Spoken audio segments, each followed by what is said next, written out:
తిన్నది బలమా, తిన్నది అరిగితే బలమా? ఒంటికి అరిగితే బలం. తిన్నది అరిగితే బలం. తిన్నది ఎప్పుడు బలం కాదు. తిన్నది ఏమవ్వాలి? అరగాలి. అరిగి ఒంటికి పట్టాలి. విన్నది బలమా, విన్నది అన్వయించుకుంటే బలమా? అన్వయించుకుంటే. అలాగే కేవలము వినే అలవాటు మాత్రమే కలిగి ఉన్న వాళ్ళు, యాకోబు పరిభాషలో చెప్పాలంటే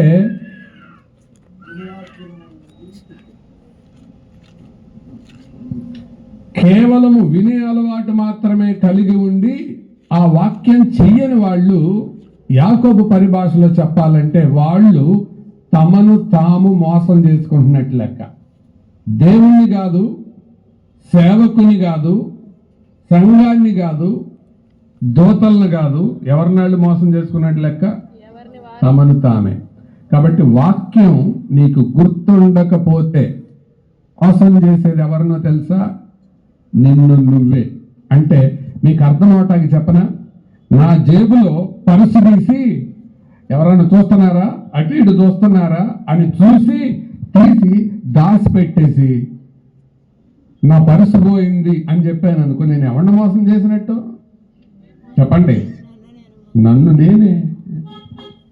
దేవుని వాక్యం గనక గుర్తు లేకుండా, దేవుని వాక్యం మీద శ్రద్ధ లేకుండా, దేవుని వాక్యాన్ని అన్వయించుకోకుండా ఊరికే రావడం, కూర్చోవడం, లేవడం, వెళ్ళడమే అయితే నిన్ను నీవు మోసం చేసుకున్నావని బైబిల్ చెప్తుంది. సుధాకర్ బాబు చెప్పడల్లా. ఇప్పుడు దాకా ఎన్నిసార్లు చేశారో ఈ మోసం. అందుకనే వాక్యాన్ని జాగ్రత్తగా వినాలి. అర్థమవుతుందా? సరే, ఇప్పుడు మనం చదివిన ఈ లేఖన భాగం ఒకే ఒక్క వచనాన్ని చదివాను, దీని మీదే నేను చెప్తాను. మత్తయి 6:6. మత్తయి సువార్త 5, 6, 7 ఈ 3 అధ్యాయాలను బైబిల్ పండితులు కొండ మీద ప్రసంగం అని దానికి పేరు పెట్టారు. సెర్మన్ ఆన్ ది మౌంట్ అంటారు. దానిని మరికొంతమంది ఏమని పిలిచారంటే పరలోక రాజ్య పునాదులు అన్నారు. ఏమన్నారు? పునాదులు. దానిని మరొకరు ఏమన్నారంటే పరలోక రాజ్యాంగం అన్నారు. The constitution of haven. భారతదేశంలో ఉండాలి అని అంటే భారత రాజ్యాంగానికి కట్టుబడి ఉండాలి. అవునా కదా? అమెరికాలో ఉండాలంటే అమెరికా రాజ్యాంగానికి కట్టుబడి ఉండాలి. పరలోకములో ఉండాలంటే పరలోక రాజ్యాంగానికి కట్టుబడి ఉండాలి. అందుకనే ఈ 5, 6, 7 ఈ 3 అధ్యాయాలకు పరలోక రాజ్యాంగం అని, పరలోక రాజ్య పునాదులు అని పేరు. పునాదులు అని ఎందుకన్నారు అంటే ఏదైనా కట్టడం గట్టిగా ఉండాలంటే, జాగ్రత్తగా విని జవాబు చెప్పండి, పైన కనపడే భాగం గట్టిగా ఉండాలా, లోపల ఉన్న భాగం గట్టిగా ఉండాలా? లోపల ఉన్న భాగం. ఏదైనా ఒక చెట్టు దృఢంగా ఉండాలంటే భూమి కంటే పైన ఉన్న భాగం గట్టిగా ఉండాలా, లోపల ఉన్న వేరు గట్టిగా ఉండాలా? ఒక మనిషి ఆరోగ్యం సరిగా ఉందో లేదో నిర్ధారించాలంటే ఫోటో కావాలా, ఎక్స్రే కావాలా?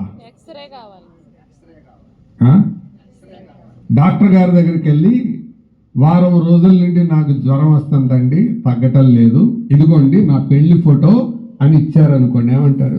నీకేమన్నా మెంటలా? నీ పెళ్లి ఫోటోస్ అని నాకెందుకయ్యా? నీ లోపట ఊపిరితిత్తులు ఎలా ఉన్నాయో ఎక్స్రే తీయించుకోనరా. ఎందుకు? నీ ఆరోగ్యాన్ని నిర్ధారించేది ఫోటో కాదు, ఏంటి? నీ లోపలది. ఒక కట్టడం యొక్క దృఢత్వాన్ని నిర్ధారించేది పైకి కనబడే కట్టడం కాదు, లోపల ఉన్న పునాది. ఒక చెట్టు యొక్క గట్టితనాన్ని నిర్ధారించేది పైకి కనబడే భాగం కాదు, లోపల ఉన్న వేరు. ఒక విశ్వాస యొక్క జీవితాన్ని నిర్ధారించేది పైకి వేసుకునే ముసుగు, చేతిలో పట్టుకునే బైబిల్ కాదు, లోపట ఉండే ప్రార్థన జీవితం. అది పాడైపోతే, పునాదులు పాడైపోయిన ఎడల నీతిమంతులు ఏం చేయలేరు. అందుకనే వీటిల్ని క్రైస్తవ జీవిత పునాది సత్యాలు అంటారు. 1980వ దశకంలో మహారాష్ట్రలో లాతూర్ అనే ప్రాంతంలో భూకంపం వచ్చింది. ఆ భూకంపం వచ్చినప్పుడు రెక్టార్ స్కేల్ మీద పరీక్ష చేస్తే తీవ్రత తక్కువగానే ఉంది, కానీ వేల సంఖ్యలో మనుషులు చచ్చిపోయారు. ఎందుకు ఇంతమంది చచ్చిపోయారు? జపాన్, చైనా ఆ దేశాల్లో కూడా భూకంపాలు వస్తాయి, ఇంతకంటే తీవ్రంగా వస్తాయి, కానీ అక్కడ తక్కువ చచ్చిపోయారు, ఇక్కడ ఎందుకు ఎక్కువ మంది చనిపోయారు అని కనుక్కుందామని ఒక కమిటీని వేశారు. ఆ కమిటీ వాళ్ళు వెళ్ళి ఆ ప్రాంతాన్ని అంతా సర్వే చేసి వాళ్ళు నిర్ధారించింది ఏంటంటే, అక్కడ నాపరాళ్ళు సులభంగా దొరుకుతాయి. అందుకని గొయ్యి తవ్వి, ఓ 2 అడుగులు గొయ్యి తవ్వి రాయి మీద రాయి, రాయి మీద రాయి, రాయి మీద రాయి పేర్చి పేర్చి పేర్చి పై ఎత్తు, కప్పు ఎత్తు దాకా వచ్చిన తర్వాత చెట్ల కొమ్మలు అడ్డంగా పెట్టి మళ్ళీ దాని మీద నాపరాళ్ళు వేసి సున్నంతో పూర్తి చేశారు. అది చలికాలం, రాత్రిపూట భూమి ఊరికి అలా ఊపింది. చలికాలం అందరు లోపల, మనుషులు ఎక్కడ పడుకుంటారు? ఇంట్లో పడుకుంటారు. లోపల పడుకున్నారు. ఎక్కడోళ్ళు అక్కడ కట్టడాల కింద నలిగిపోయి ఊపిరాడక చచ్చిపోయారు. అప్పుడు చెప్పారు, పునాదులు లేని ఇళ్లల్లో ఉండడం వలన వాళ్ళ ఇల్లే ఏమైంది? సమాధులైనాయి. ఆనందపేటలో కూడా శ్మశాన వాటికి ఉన్నట్టు నేను విన్నాను. ఉంది కదా పెద్దది. జాగ్రత్త. క్రైస్తవ జీవితంలో లోపల పునాదులు సరిగ్గా లేకపోతే ఆ జీవితం సమాధి అయిపోతుంది. అందుకే ప్రభువు చెప్తున్నాడు, ఈ మాటలన్నీ లోపట జరగాల్సినవి అని చెప్తున్నాడు. చూడండి, కొన్ని లోపల జరగాల్సిన పనులు చూపిస్తాను నేను. 6వ అధ్యాయం 1వ వచనం చూస్తారా, చదువుతారా? మనుషులకు కనబడవలనని వారి ఎదుట మీ నీతి కార్యములు చేయకుండా. అంటే నీతి కార్యాలు అందరికీ కనబడేలాగా చేయకండి. ఎవరైనా ఈ మీటింగులకి డబ్బులు ఇచ్చారనుకోండి, వాళ్ళు మైకులో చెప్పాలని కోరుకుంటారా, సీక్రెట్ ఉంచాలని కోరుకుంటారా? నిజం చెప్పండి కదా. ఎవరైతే అలా గట్టిగా చెప్పాలని కోరుకుంటున్నారో వాళ్ళు తమ పునాదులను వాళ్ళు పాడు చేసుకుంటున్నారు. తర్వాత 5వ అధ్యాయానికి రండి, 5వ వచనానికి రండి. నీవు ప్రార్థన చేయనప్పుడు వేషధారుల వలె, అంటే అది కూడా లోపట. నీ ప్రార్థనా జీవితం బయటకు ఎక్కువ ఉండాలా, లోపల ఎక్కువ ఉండాలా? లోపల. మనకు ప్రార్థన బయటకు ఎక్కువ, లోపల ఎక్కువ. మందిలో మాట వద్దు, మనసులో మాట చెప్పండి. బయటికి. అది కూడా మైక్ ఇస్తే అసలు కొత్త మాటలు వస్తుంటాయి.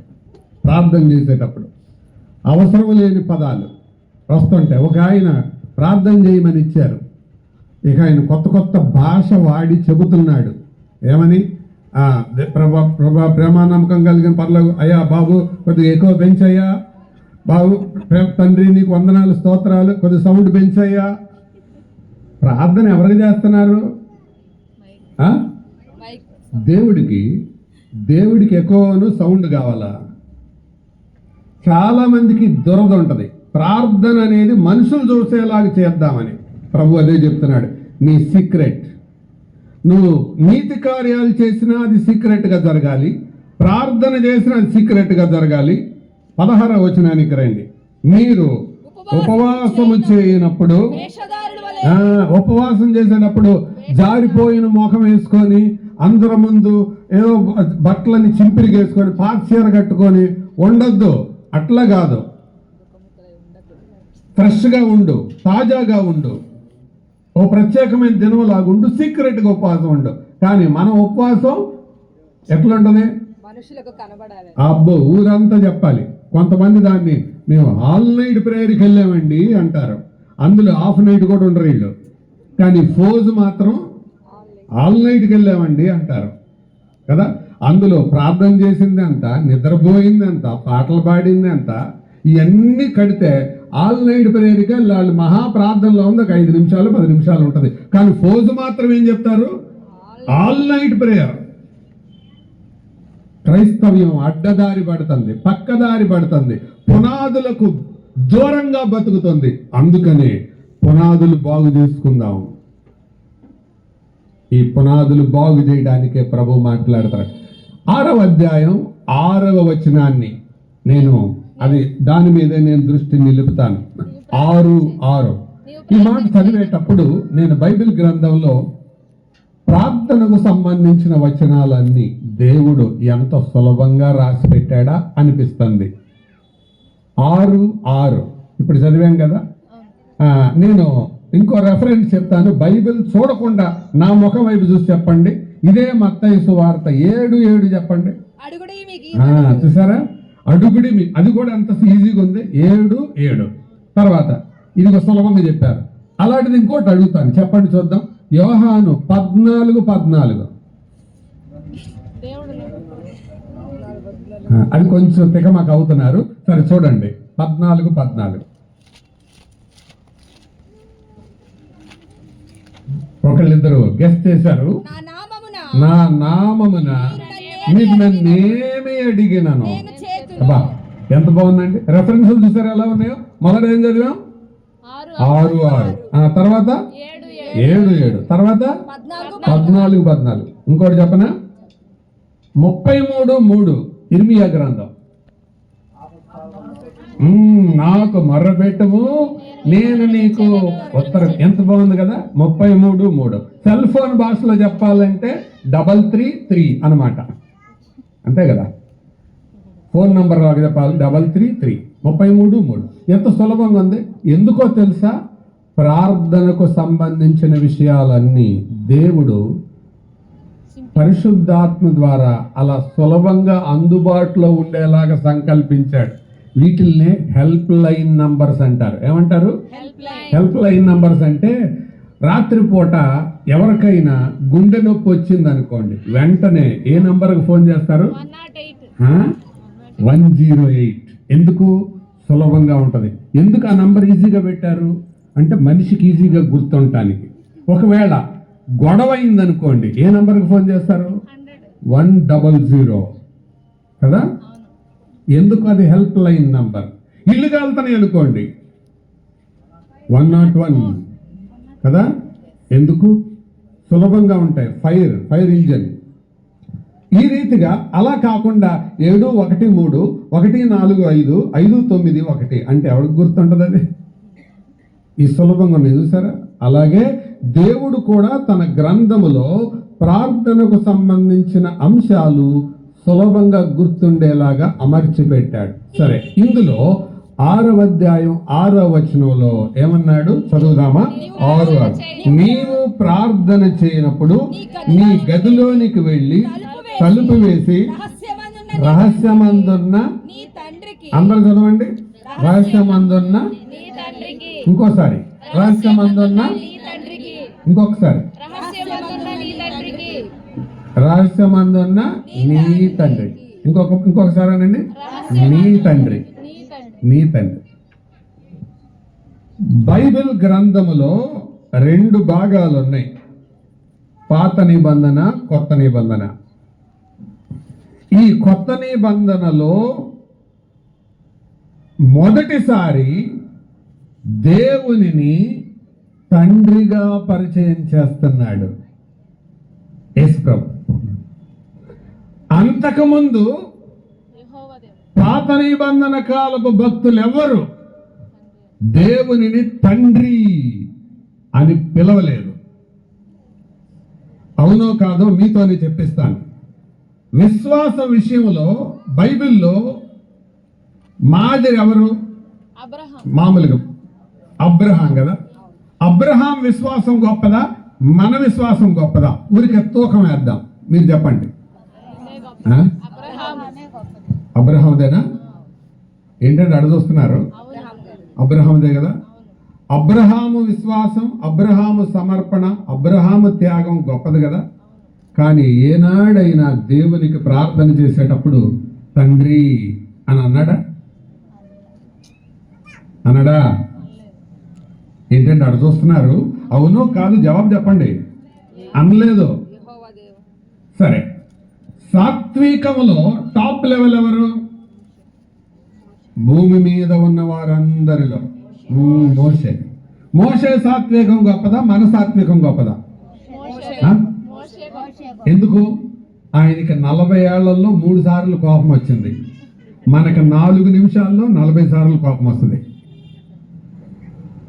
ఆయన సాత్వికం ఎక్కడ, మన సాత్వికం ఎక్కడ? కానీ అంత సాత్వికుడైన మోషే కూడా ఎప్పుడైనా తండ్రి అని పిలిచాడా? చెప్పడా? అనలేదు. పిలిచాడా? లేదు. పిలవలా. సరే, దేవుని హృదయానుసారుడైన మనుషుడు ఒక ఆయన ఉన్నాడు. ఎవరైనా? దావీదు.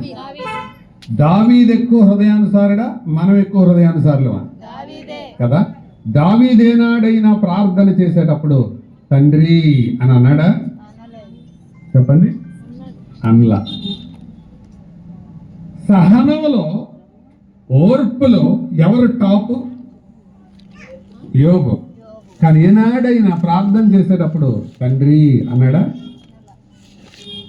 అంటే పాత నిబంధన కాలపు భక్తులకి విశ్వాసము, సహనము, సాత్వికము, దేవుని చిత్తానుసారమైన గుణము ఇవన్నీ మనకంటే ఎక్కువైనా వాళ్ళకి భాగ్యం దక్కలేదండి. ఏ భాగ్యం?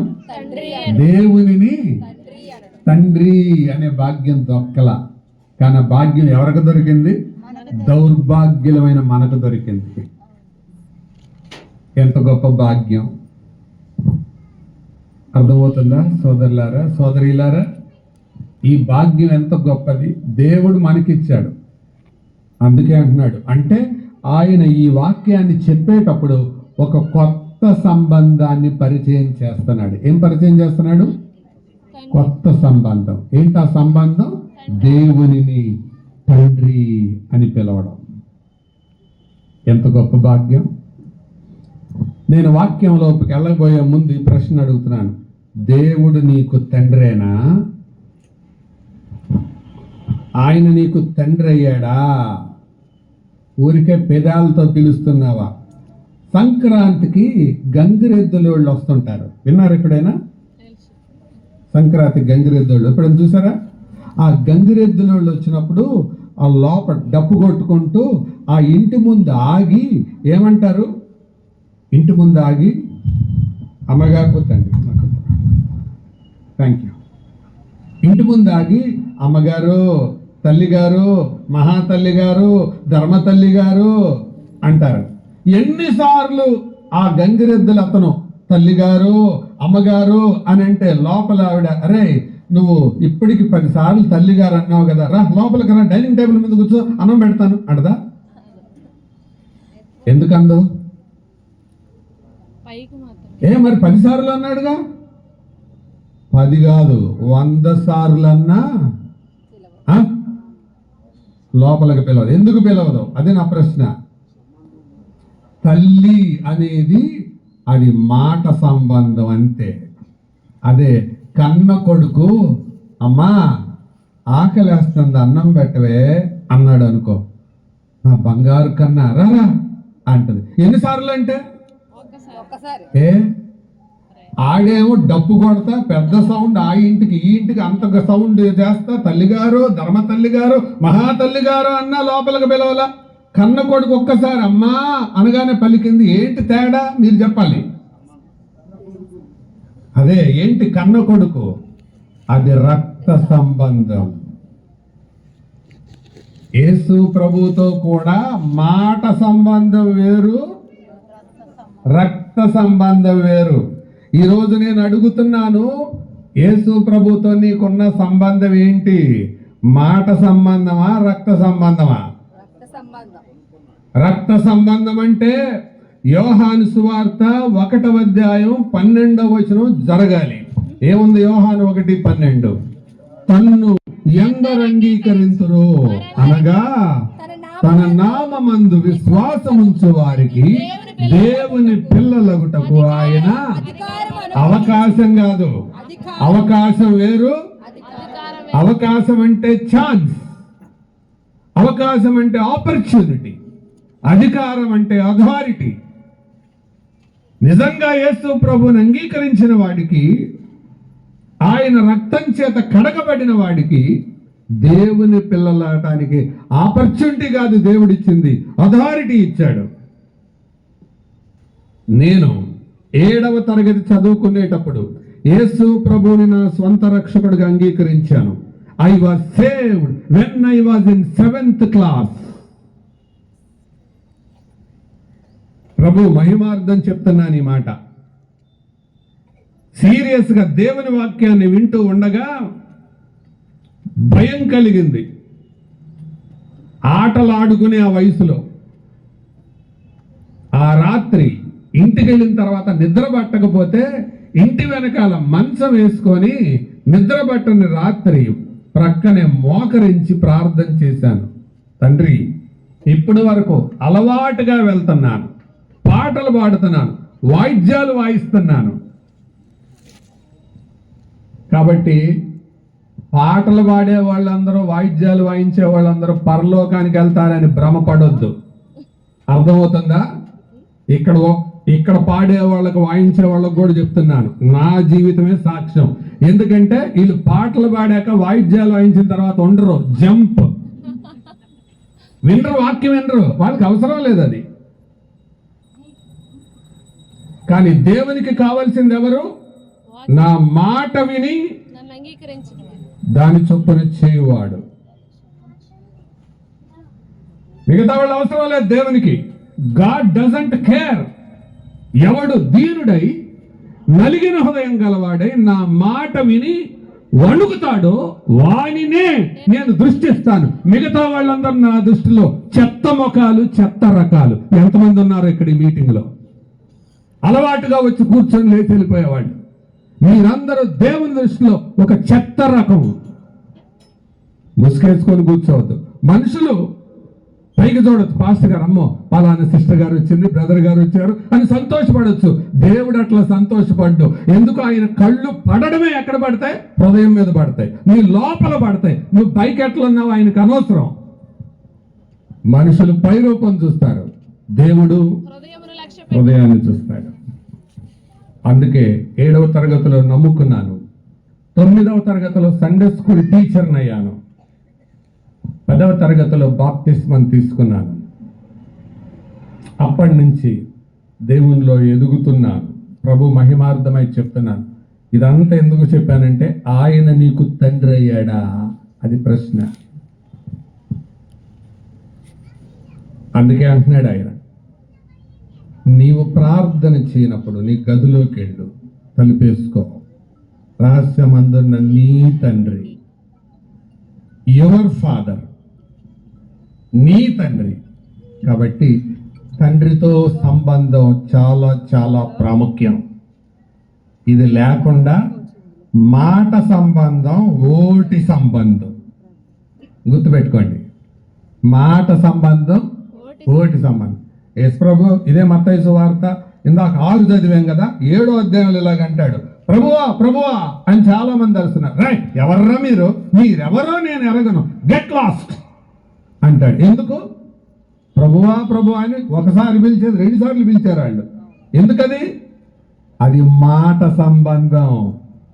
నీ మాటలు నీ పాటలు హృదయములో నుంచి గనక పుట్టకపోతే అది ఓటి సంబంధం. ఇంకా చెప్పనా, అసలు వాక్యం వినకుండా నరకానికి వెళ్ళేవాడు కంటే చర్చికి వచ్చి యేసు ప్రభుని నమ్మకుండా నరకానికి వెళ్ళేవాడికి భయంకరమైన నరకం ఉంటుంది.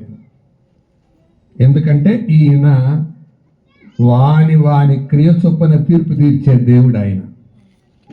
దీనికి ఆధారాలు కూడా బైబిల్లో ఉన్నాయి. కొరాజీనా, బేత్సైదా మీ గతి కంటే తూరు సీదోనుల పట్టణాల గతి విమర్శ దినాన ఓర్వదగిందై ఉంటుంది. అంటే దాని అర్థం ఏంటి? తూరు సీదోనులకి 100 రూపాయల నరకం ఉంటే మీకు 1,00,000 రూపాయల నరకం ఉంటుంది. అది దాని అర్థం. ఎందుకు? తూరు సీదోనులకు వాక్యం తెలియదు, ధర్మశాస్త్రం తెలియదు, కట్టడలు తెలియవు. కానీ వీళ్ళకి తెలుసు. ఎవరికి? ఇశ్రాయేలీలకి, కొరాజీను, బేత్సైదాలకు వాళ్ళకి తెలుసు. వారి మధ్య ఆయన సంచరించాడు, బోధించాడు, ప్రవక్తలు ప్రకటించారు. కాబట్టి ప్రియమైన సోదరులారా, నేను ఈ మాటలు ఖండితంగా చెబుతున్నాను. ఎందుకో తెలుసా? కొందరిలోనైనా కార్యం చేయాలని. అందుకనే యేసు ప్రభువుని నమ్మారా? ఇది చాలా సీరియస్ క్వశ్చన్. ఆయనతో నీకు సంబంధం ఏర్పడిందా? ఆ సంబంధం రక్త సంబంధమా, మాట సంబంధమా? మాట సంబంధమైనది ఓటి సంబంధం. అర్థమైందా? రక్త సంబంధం నిజమైన సంబంధం. ఆయన రక్తంతో కడగబడ్డావా, అప్పుడే నువ్వు ఆయన బిడ్డవవుతావు. అప్పుడు దేవుడు నీకు తండ్రి అవుతాడు. ఇక్కడ మరొక మాట కూడా చెప్తాను. దేవునికి కుమారులు కుమార్తెలే ఉంటారు కానీ మనవళ్ళు మనవరాళ్ళు ఉండరు. ఏంటండి? మళ్ళీ చెప్పండి. ఈ మాట నేను అనలా, మాసిలామణి గారు అనే దైవజనుడు అన్నారు. ఆయన మాసిలామణి గారి పేరు విన్నారా మీరు? కొన్ని పాటలు చెప్పండి ఆయన రాసినవి. అద్భుతమైన పాటలు ఉన్నాయి. అందాల తార, నడిపించు నానావా, ప్రభు ప్రేమ, తొలికేక, ప్రభు యేసుని వదనములో, దేవుని వారసులం. చాలా అద్భుతమైన పాటలు ఉన్నాయి. ఆయన అన్నాడు, దేవునికి కొడుకులు కూతురులే ఉంటారు కానీ మనవాళ్ళు మనవరాళ్ళు ఉండరు. అంటే దాని అర్థం ఏంటో చెప్తాను. మా అమ్మ యేసు ప్రభువుని నమ్ముకున్నప్పుడు ప్రార్థన చేసేటప్పుడు ఏమని ప్రార్థన చేస్తుంది? తండ్రి నీకు స్తోత్రాలు ప్రభువా అంటది. నేను కూడా యేసు ప్రభువుని నమ్ముకున్నాను. నేను ప్రార్థన చేసేటప్పుడు నేను కూడా ఏమంటాను? తండ్రి అని అంటాను. నా కూతురు యేసు ప్రభువుని నమ్ముకుంది. ఇప్పుడే వచ్చింది, మేము పిడుగురాళ్ళ నుంచి వస్తా, నన్ను ఇక్కడ డ్రాప్ చేసి వెళ్ళారు. తను కూడా యేసు ప్రభువుని నమ్ముకుంది. తను కూడా ప్రార్థన చేసేటప్పుడు ఏమంటది? తండ్రి అని అంటది. లోకం లెక్కలో అయితే మా అమ్మ తండ్రి అంది కాబట్టి నేనేమనాలి? తాత అనాలి. నా కూతురు ఏమనాలి? ముత్తాత అనాలి. కాబట్టి దేవునికి మనవళ్ళు మనవరాండ్లు ఉండరు, కొడుకులు కూతుర్లే. నువ్వు ఆయన బిడ్డవయ్యావా? ఇది అవ్వకపోతే ఈ ప్రసంగం వలన నీకు నయా పైసా ఉపయోగం లేదు. శుభ్రంగా ఇంటికి వెళ్ళి మధ్యాహ్నం భోజనం అయ్యాక నిద్రపోవడం మంచిది. దానికి లోబడితే ధన్యుడు అవుతావు, ధన్యురాలు అవుతావు, దీవెన పొందుతావు. దేవుడు నీకు తండ్రి అవుతాడు. ఇద్దరే తండ్రులు బైబిల్ లెక్కలో. అయితే దేవుడు లేదా దయ్యం. అదే యోహాను సువార్తలో ప్రభు అన్నాడు, మీరు మీ తండ్రియగు అపవాది సంబంధులు. వాడు ఆది నుండి నరహంతకుడు. కాబట్టి మీ తండ్రి ఎవరు? దేవుడా దయ్యమా? దేవుడు నోటితో ఒప్పుకోవడం కాదు. ఇశ్రాయేలు కూడా అలాగన్నారు. అబ్రహాము మా తండ్రి అన్నారు. ఎవడరా అబ్రహాము తండ్రి? అబ్రహాం మీ తండ్రి అయితే అబ్రహాం పనులు మీరు ఎందుకు చేయర్రా అని అన్నాడు ప్రభు. యేసు ప్రభు తండ్రి అయితే ఆయన గుణ లక్షణాలు మనలోకి రావాలి కదా. అవి రాకపోతే దేవుడు మనకు తండ్రి ఎట్లా అవుతాడు? మీ తండ్రి, యువర్ ఫాదర్. అద్భుతమైన మాట. మంచిది. ఈ వాక్య భాగాన్ని ఆధారం చేసుకొని భోజనం అయ్యాక నేను ఒక సందేశం మీ ముందు చెప్తాను. ఆ సందేశాన్ని ఇప్పుడే పరిచయం చేస్తాను. మూసిన తలుపుల వెనకాల దాగిన 4 ఆశీర్వాదాలు చెప్తాను. ఏంటి? మూసిన తలుపుల వెనకాల దాగి ఉన్న 4 ఆశీర్వాదాలు. 4 blessings behind closed doors. ఎందుకు? యేసు ప్రభు మత్తయి 6:6లో ఆయన అదే చెప్పాడు, నువ్వు ప్రార్థన చేయనప్పుడు నీ గదిలోకి వెళ్ళు, తలుపేసుకో, రహస్యమందు నీ తండ్రి చూస్తుంటాడు, ఆయన ప్రార్థన చేయి. అప్పుడు రహస్యమందు చూచే నీ తండ్రి నీకేమిస్తాడు? ప్రతిఫలం ఇస్తాడా? సీతాఫలం ఇస్తాడా? ప్రతిఫలం ఇస్తాడు. మూసిన తలుపుల వెనకాల దొరికే 4 ఆశీర్వాదాలు మధ్యాహ్నం చెప్తాను. ఇప్పటితో మనం ముగిస్తాం. ప్రార్థన చేసుకుందాం. తల వంచండి. దయగల ప్రభువా,